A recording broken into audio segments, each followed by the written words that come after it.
Wrong time, wrong place. What are you thinking? Now arriving at Good old Docking Bay Garrus. E-24, emergency civilian housing. Even his, hey, let's be carefree and just have fun ideas are dangerous. Hey. Oh, Oh, hey, it's you. Still waiting, I see. Any news? No, but they promised, right? They'll get here soon. I'm sure they will. I'll drop by later to check in on you, if that's okay. Okay. I never noticed the people standing in that crate up there. They're moving. That's kind of cool. Oh, there's more people up there. Huh. They're having to double-decker it now. Was that James? Or was he? Here's the console. Where the hell was James? Knowles, this is where the last access code was used. What's that, Commander? I'm losing your signal. I said... Oh, shit. Commander Shepard, Captain Kaharo Balak, Batarian External Forces. I've been waiting for this. Everything that has happened to my people is your fault. I didn't destroy your people, Balak. The Reapers did that. We were a proud race, a beautiful race. Have you seen what the Reapers have done to us? I'm trapped on this citadel. Our warships only know the locations of Reaper forces because I've tapped Council transmissions. I am the highest-ranking military officer left in the hegemony, and I can't save my people. But I can end you. Join us or you need me. I don't know that either one of those fit. This guy does not seem like somebody I could convince to join us right now. He hates me. You need me. Why does he need me? I can't think of why. So I think I just gotta kill this dude. He's got a gun on me. I'm definitely in danger here. He sounds serious. So I don't think Shepard would mess around. Balak? Whoa. Way to telegraph your move there, Shepard. This guy's terrible.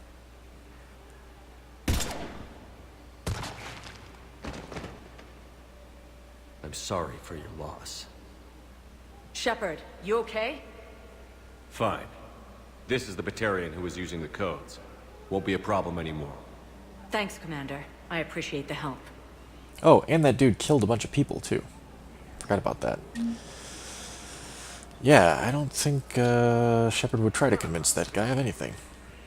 James, where are you? I hear you. In here? No.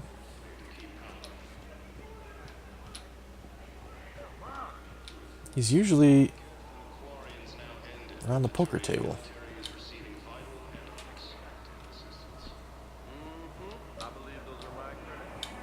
Okay, where the hell did he go? Follow the sound of his voice.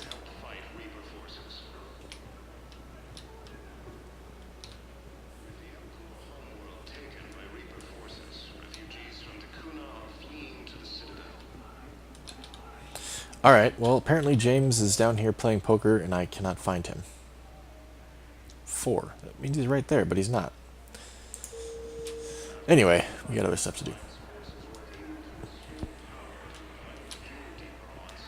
Is there a mass transit here? Maybe there's not. Maybe I missed it. Anyway. I know where there is one. Spectre status recognized. One moment, please.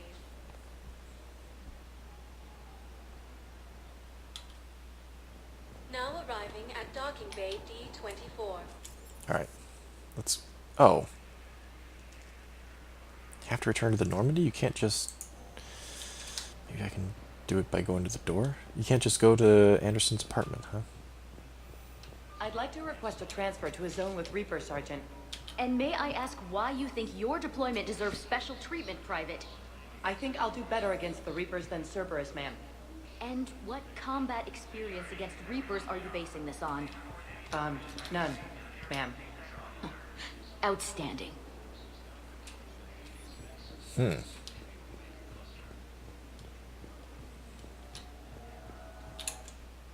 Okay, I guess I gotta return to the Normandy. Return to the Normandy, then return to the Citadel. Dr. Chakos would like to speak to me. Okay, we'll do that next time we go down there.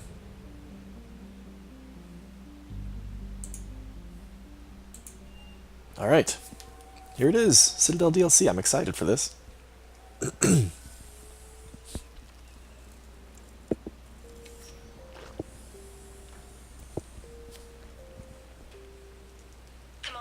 I've got Admiral Anderson on the QEC. Patching him through to you now. Shepard, Admiral, how are you holding up? day by day, Commander. Yeah. Hackett sent me a message about this apartment. I want you to have it. Take it off my hands. Are you serious? You need a place that's yours. Somewhere to recharge, clear your head. Kaylee wanted us to settle down there. Thing is, the longer I'm on Earth, the less I want to leave. Damn. It's a nice freaking And apartment. I want as few loose ends out there as possible. Like I said, you'd be doing me a favor. That's very generous. It's practical. We need you in the best shape possible. Rested. Focused. If you say so. Thank you. And make yourself at home, damn it. It's yours now. I'm sure I can manage. Okay, good. Been meaning to do that for a while. I'll talk to you soon. Be careful out there, Anderson. You too, Shepard. So, I wonder... maybe this is common knowledge, but I wonder if the Citadel DLC was something BioWare had in mind before the kerfuffle about the end of Mass Effect 3, like the fans all lost their shit about it, and maybe they started up this DLC as like, oh, okay, here, this is like a band-aid on the wound kind of thing. You get to see all the characters and spend more time with them, etc. I wonder if it was a reaction to the end of Mass Effect 3's response, or if it was planned all along. You never asked me about this, but my wife just called. My ex-wife. Nobody likes to talk about the toll that long months apart can have on military relationships. She wasn't military. She couldn't handle it. But it's not even about military and non-military, damn it. It's space flight. Space flight. Finding the mass relays, miracles of engineering. Human imagination rising to meet our desires. We pay a price for that curiosity, that drive. Our relationships suffer. People we love suffer. But that's reality. And it's worth the cost. I must have thought it was. I guess I still do.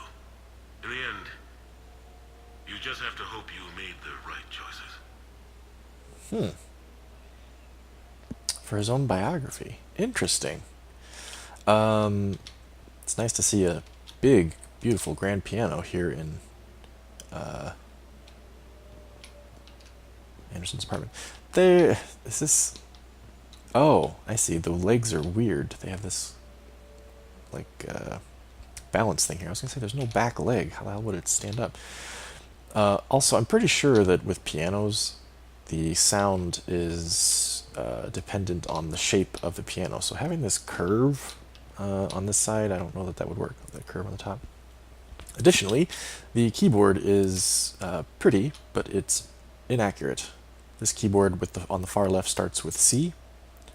Piano keyboards start with A, and they end with C. This keyboard ends with B. Really not that big of a deal, but if you're going to make a piano, you think you could make the keyboard, right?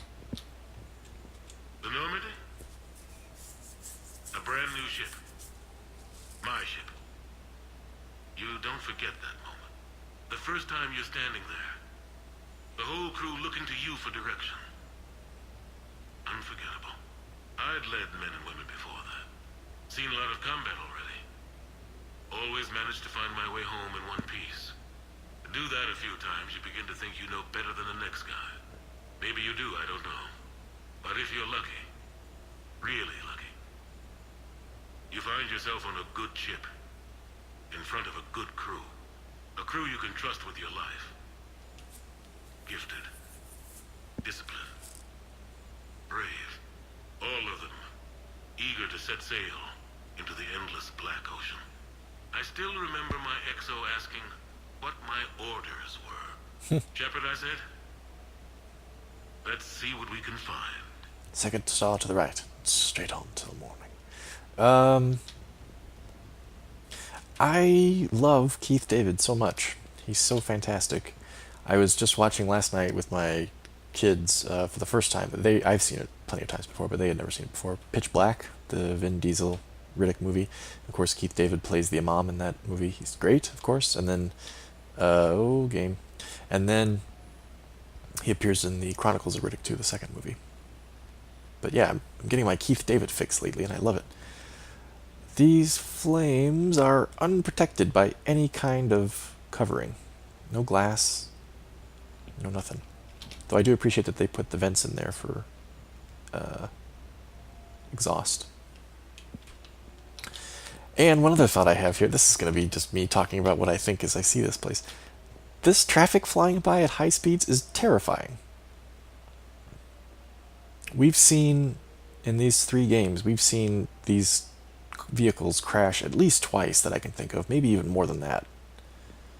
So to have them going by at high speeds right next to your freaking window, like one person, and they're obviously manually steered too, manually operated, right? Like maybe they have an automated setting. But every time we've seen somebody flying it, they're actually flying it. So all it takes is one mistake, and somebody could end up freaking plowing through your house at 65 miles an hour. It's insane.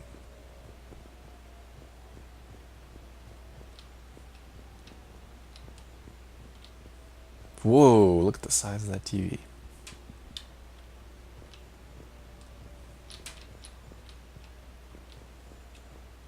Embarrassing moments? I've got more of those than anyone will ever know. Only way to learn something. But if I had to pick one to share, I had just gotten promoted to N7. Oh no. I missed it. Ah, rats. If I walk too far away, it doesn't play. Embarrassing moments? I've got more of those than anyone will ever know. Only way to learn something. But if I had to pick one to share, It's a nice I bar. had just gotten promoted to N7. Full of myself. King of the castle. Found myself buying drinks for undesirables in some rundown bar in the wards. They toasted my recent promotion. Hell, they would have toasted Batarian slavers if it had got them more drinks. Ashtrays? About the time my money ran out, my new friends turned on me. I was outnumbered. Things didn't look good. My plan to get out of there involved lots of punching. That worked for a while. Then a table hit me. Or I fell down. When I came to, I saw a Solarian putting the rest of the troublemakers down. A Solarian? Moved like a damn cat, I swear. When everybody was out cold. Or running. He walked over and helped me up. N7, he asked. Yes, sir, I replied. He looked over my collection of unconscious friends, nodding. Not bad, human, he said. Then he walked away. I had met my first Spectre. Oh, cool. Learned an important lesson that day. No matter how good you think you are, there's always somebody quicker, faster, and a hell of a lot smarter than you just around the corner. That little lesson's kept me alive more than once since then. Anderson's so great. What is this? Stereo control.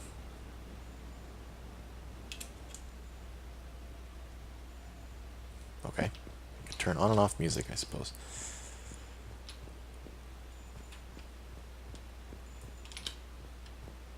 The can.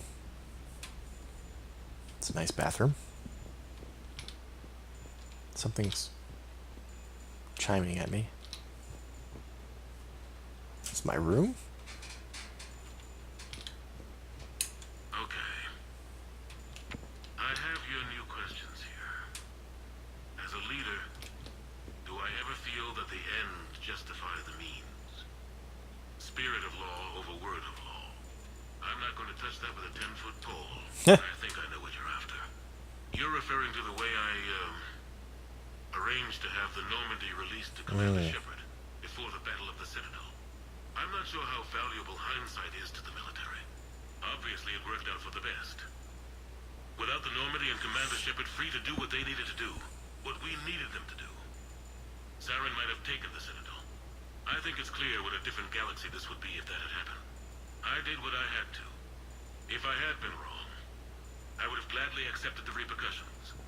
The real trick is never being wrong. If you're looking for more action and less philosophy in these notes, let me know. Wonder who his biographer is. I assumed he was taking notes for his own biography, but somebody else is writing it for him.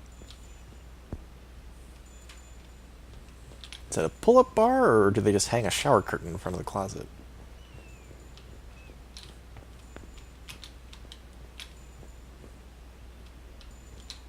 Cool.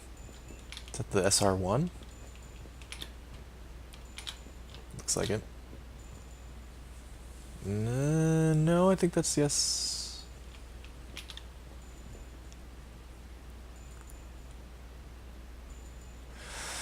It looks like the SR-2, but why would he have a model of the SR-2? You'd think he'd have a model of the SR-1. He never served in the SR-2. What is that infernal chiming?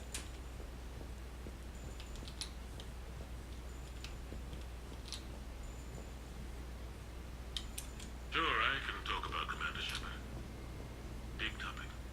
There's been a lot written about the Commander, but most of it isn't true. People are quick to judge. They don't know the whole story. I don't even know the whole story. But I know the man. Worked with him. Fought with him.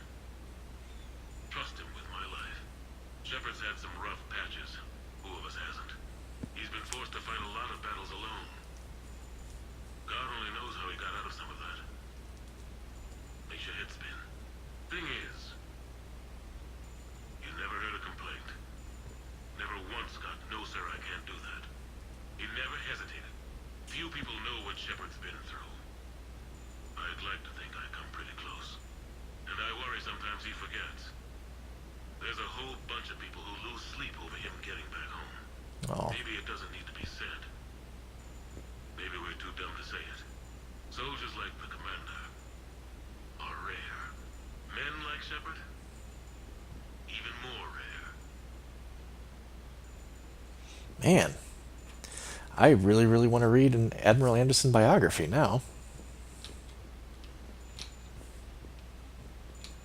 What the hell is that sound? Is it this? Dinner at Sushi Place on me. Hey, Shepard. I've got a few things I wanted to go over with you. With the Normandy and dry dock, I figured we could meet up at that Ryusei sushi place down in the wards. I hear it's the best. Joker. Yeah, that was it. Okay, I'll meet Joker for dinner. Sure. What's this?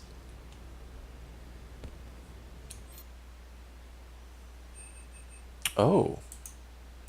This is a... We can spend a bunch of money here, can't we? Oh, boy. Okay. Wow. Anderson didn't take any of this with him. We should call him and be like, hey, you want me to box this stuff up and, like, send it to you? I don't know that we could actually do that, but...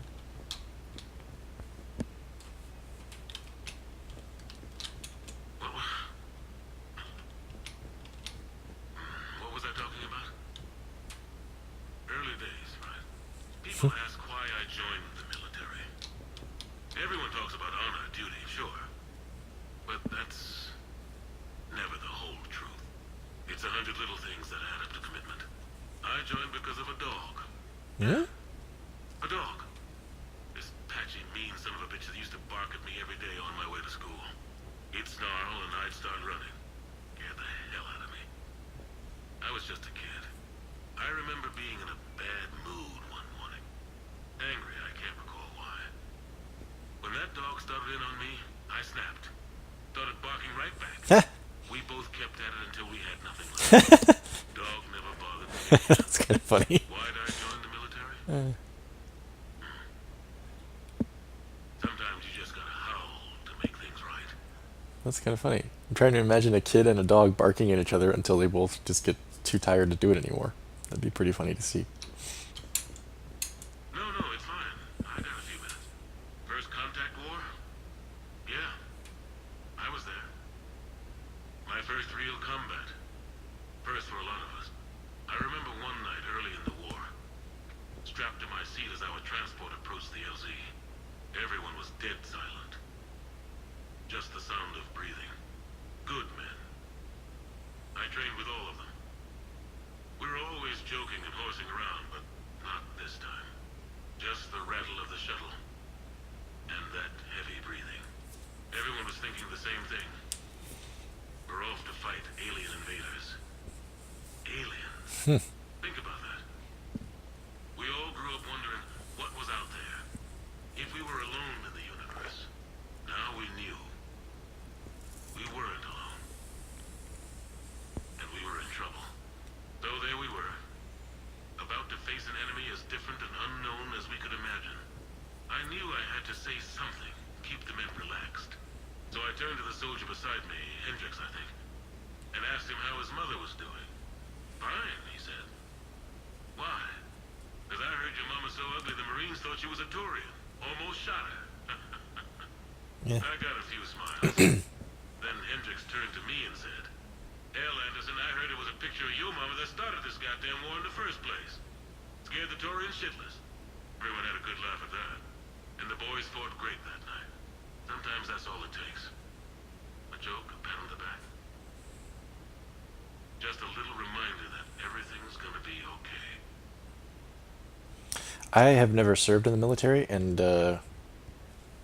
with the exception of my grandfathers, who of course served in World War II, not of course, you guys don't know that just without me telling you that, but pretty much every adult male of that generation served in some form or another, if not in the military, then civilian industry or something like that. But outside of them, I don't have anybody in my family that's ever been military. I would say, in my experience, military types usually aren't terribly sharing with non-military types. I've heard military men and women, men mainly, I don't know any military women, share with other military men, but I don't hear them often share with non-military. I wonder if that's something that you guys feel is also true. I'm sure I have some listeners who are military. Maybe you could tell me if you think that's actually true, or if it's not true. If it is true, if you think you might have a reason why that would be true. I would guess the reason is you can share better with people who've experienced it. People who haven't experienced it, maybe there's just not the foundation to really make... I would think if you've experienced that before, there's probably a lot that you can share with somebody that is unsaid. If you share a situation that you've been in like that, there's probably a lot that's understood by the other person who's been in a similar situation that you don't have to say overtly. Whereas if you're with a family member or a friend who's never been in that situation and you're trying to describe a story to them, they might need a lot more information that would be understood if they had been in the military. I don't know, that's my thinking. This is all just anecdotal, though. I don't know that that's a pattern. Anyway, what's this? A few months ago, I had a chance to sit down with one of Earth's most decorated soldiers, Admiral David Anderson. He was kind enough to answer my questions and talk about his career. Oh, it's Kalisa. Admiral is on Earth, leading the defense of our home against the Reapers. We have no communication with him or any soldiers on Earth, but we can't forget what they're doing for us.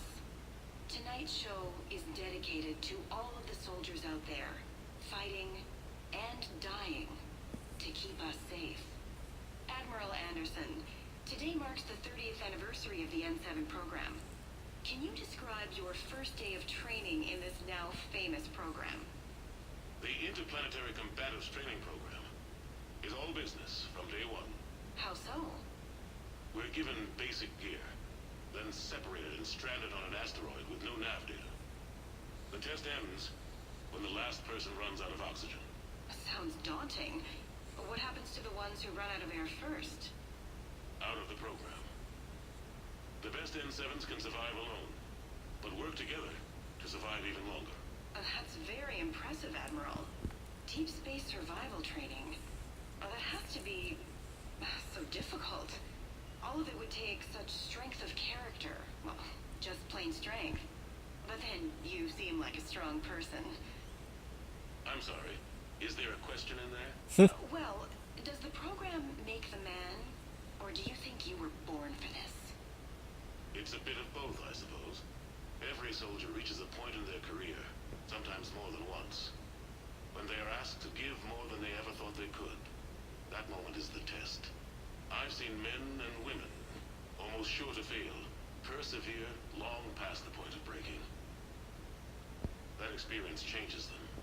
Others, with all the gifts and abilities, fail in that moment. Sometimes they pick themselves up and carry on. Sometimes they're just done. What about you? What was your moment? I've had a few, none of which I'd like to share. But I think the toughest tests are still ahead of me. What makes you say that? Call it a hunch. Soldier's intuition? Something like that. Do you trust your intuition? I mean, do you follow your heart over your mind? Well, it depends on the day. No, I suppose if I were to be honest, I do trust my instincts. The problem is, war isn't orderly. And the enemy is never predictable. Even the most experienced veteran is going to find themselves in situations they haven't trained for. In those instances, and there's more than I'd like to admit, your instincts are the only thing keeping you alive. That, and the men and women you're fighting beside. But soldiers are only as good as their leader, isn't that true? Yeah. A good leader can make an okay squad great. A bad leader, well, war tends to make examples of them. What makes a good leader, then? A good leader is someone who values the life of his men over the success of the mission, but understands that sometimes the cost of failing a mission is higher than the cost of losing those men. That's a terrible line to have to walk. Yes, it is. But war is a terrible thing. Thank you for your time, Admiral. Thank you.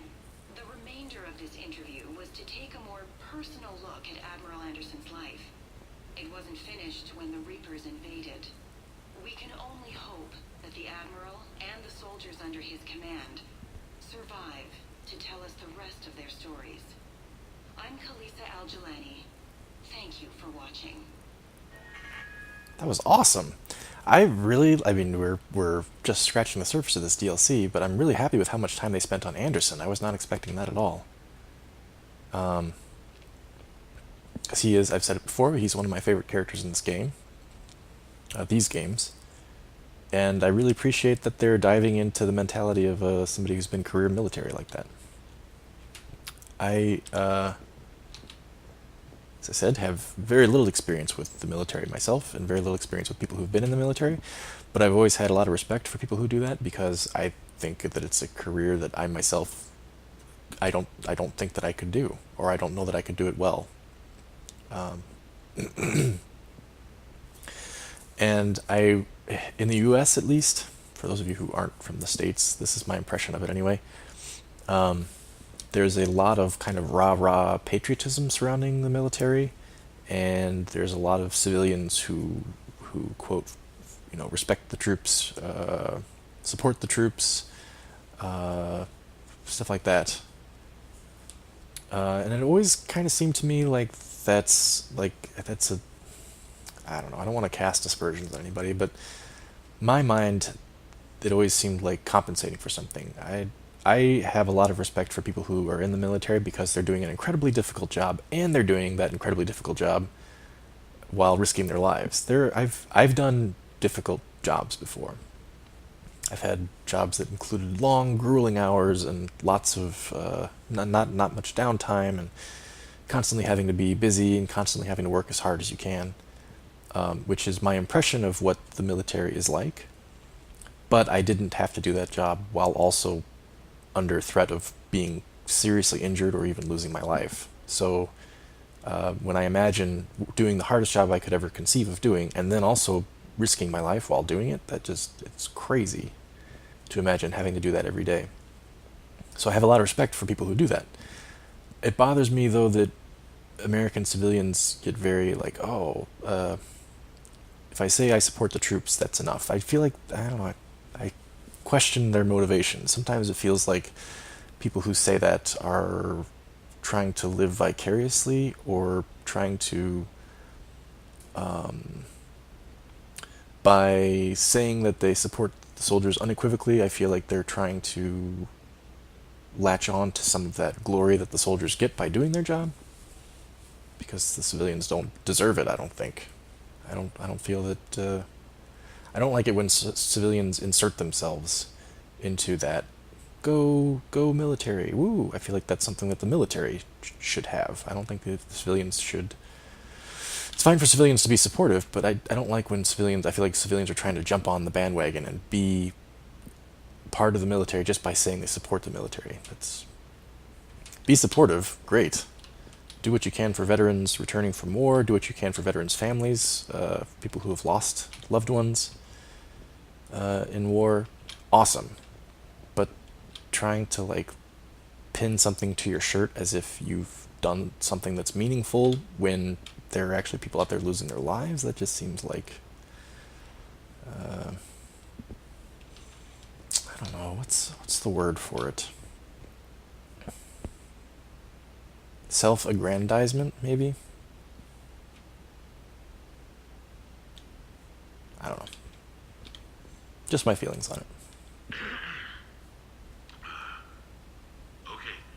So, Tombstone data. Admiral David Edward Anderson. Not sure why anybody would be interested, but thanks for asking. I was born in London. He's an Englishman? 2137. The last of 3 children born to Ursula and Paul Anderson. A nurse and a flight mechanic, respectively. But that's a little dry. And someone's gonna spice this up, right? Never been much for the spotlight. Anyway, where was I? It was a second marriage for my parents. They were almost 50 by the time they had me. My mother worked shifts, so my father would often take me to the base.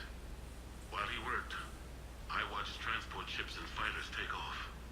Worked his whole life around space travel, my father. But he never left Earth. Not for a day. He was a good man. But that's just a side note. Don't put that in. Who is it, Kaylee? Yes, I need to take that. I hope this is what you're after. I'll get to the more interesting N7 stuff next time. Somebody who's been in the military could tell me, if you're on a base serving overseas, that base is technically American soil, right? That's my understanding of it anyway. It kind of works the same way as like embassies. So if Anderson's parents were in London on a military base, and he was born on the military base, he's born an American citizen, but is he also born an English subject? I don't know how that works. He was born in England, but he was born on American soil in England, so I'm not sure. I don't know. That's weird. I'd have to have somebody who knows more about that kind of thing answer that question for me. The Turians. Well, I might not always see eye to eye with the politics and the individual, but I have a great respect for the Turian military. Any Alliance soldier lucky enough to take part in their training programs will certainly be better for it. Their precision, skill, and discipline come together in a way that's second to none. Not that I'm faulting our own people or training. It's just that after fighting Turians in the First Contact War, years later, I had the opportunity to observe and train on Palaven. It was a turning point for me. And I would encourage any soldier to try it. It's a unique experience to put yourself in the squad of a Turian commander. My commander was an uncompromising bastard named Bartix Oryx. platoon I commanded was trounced in his strategy game. Humbling. But I've used what I learned that day many times. The xenophobes will have their say. But I think it's vital that we do more of this kind of cross-species training. There you go. And if you do find General Oryx, let me know. I owe him money. That's kind of funny. Somewhere out there's a Turian general who's like, damn, that Anderson owes me money. You better not die in this war. Will I get to take a sexy shower in this DLC? We will have to find out. Stay tuned, interested viewers. There's a lot of bedrooms here. I don't know whose is whose. You asked me to talk about the SSV Normandy. The Normandy SR-1. As commander of the Tokyo, I was consulted on the Normandy's design and on board for her initial training exercises. The average person probably doesn't know that the Normandy was a joint project with the Taurians. Acting CO, Eli Xander, was no diplomat. She ran out of patience with Taurian posturing and politicking during construction. The chief architect of A lot the of extra project, pillows. Octavio Tatum, and his team of Taurian engineers were in the CIC for final training exercises. Tempers flared when Xander pushed the limits of the stealth system, waiting to vent the IES well past what Tatum was comfortable with. I tried to calm the situation, but it still ended with the Taurian scientist in shackles and a human-Taurian fistfight at Korra's den later. Funny now, when I first laid eyes on the Normandy, she was the most beautiful thing I'd ever seen. Still is, sir. Day after that training run, Admiral Wright found me on the bridge. She's yours, he said. Can't trust her to Xander. Send me a list of crew from the Tokyo you'd like, and prep for your first mission.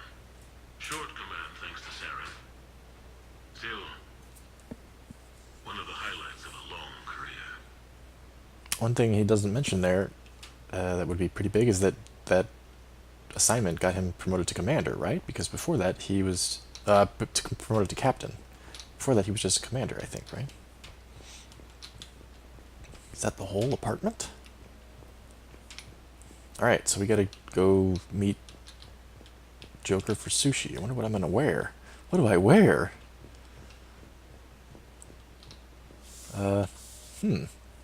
I'm liking it so far. It's great. All the Admiral Anderson stuff is fantastic.